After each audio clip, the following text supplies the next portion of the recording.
আমার গণেশ পুজোর দ্বিতীয় ব্লগে সবাইকে সুস্বাগতম। ভোরে গণেশ পুজোর তোড়জোড় শুরু হয়ে গেল। ব্রাহ্মণ ঠাকুর বেদির মধ্যে মাটি লেপে দিচ্ছে। এই বেদিটা করা হয় এখানে ঠাকুরের ঘরটা বসবে, আর ব্রাহ্মণ ঠাকুর খুব সুন্দর করে মনোযোগ দিয়ে বেদিটা গড়ছেন। আমার দেখতে এত ভালো লাগছিল, আমার এখনই মনে হচ্ছে যেন দুর্গাপুজো চলে আসছে।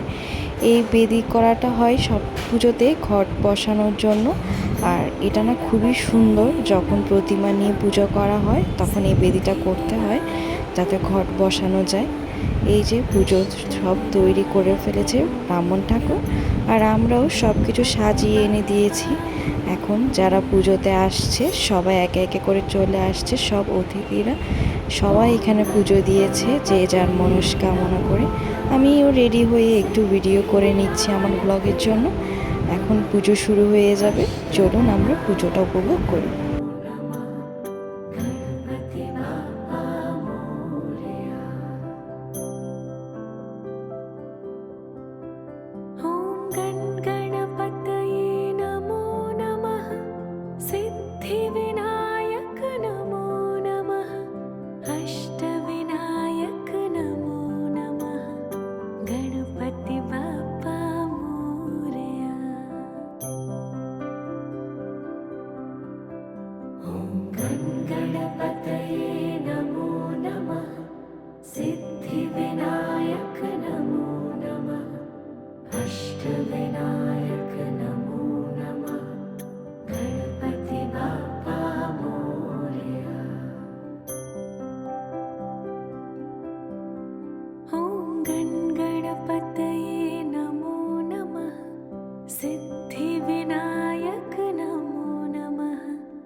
মা এখানে খুব সুন্দর করে ঠাকুরের জন্য পায়েস রান্না করছে।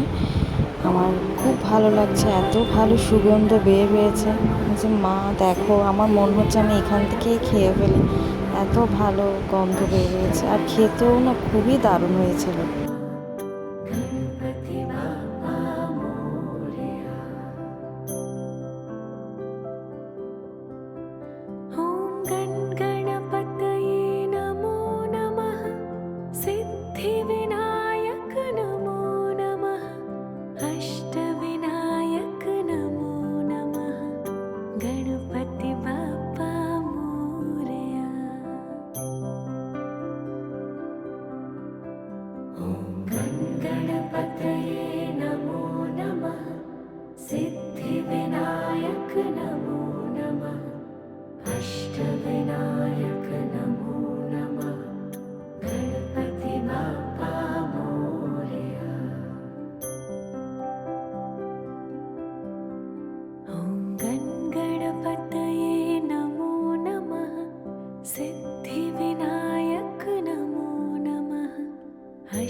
ঠাকুরকে ভোগ লাগানোর পর ভোগের থালাটা ব্রাহ্মণ ঠাকুর ভাইকে দিল। ভাই মাথায় করে এটি নিয়ে যাচ্ছে যেখানে সবার জন্য রান্না করা হয়েছে। সেই প্রসাদের মধ্যে এই ভোগের প্রসাদটা মিশিয়ে দেওয়া হবে যাতে করে সবাই মহাপ্রসাদ গ্রহণ করতে পারে।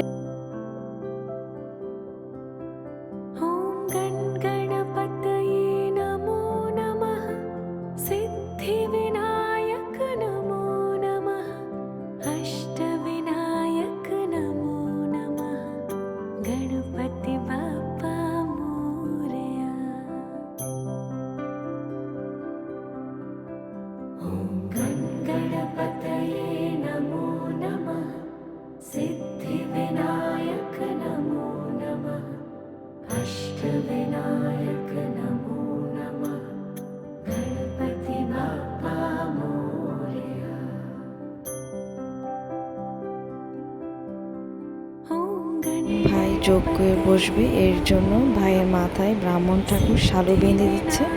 এখন এখানে যজ্ঞ করা হবে এবং ঠাকুরের কাছে সবার জন্য মঙ্গল কামনা করা হবে।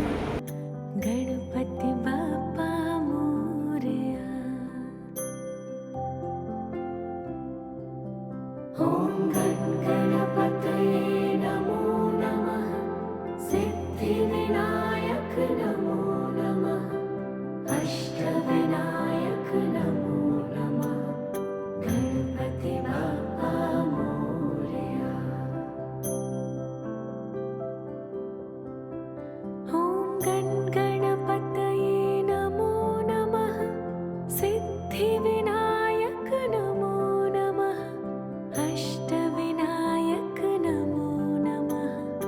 गणपति बाप्पा मोरया।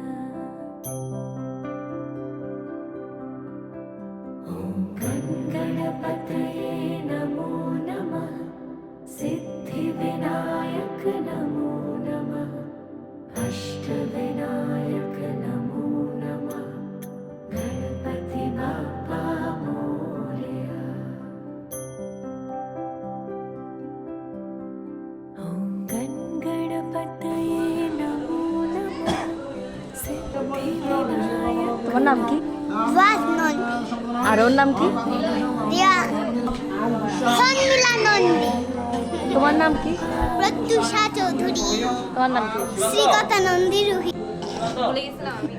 তুমি 1 2 বলো।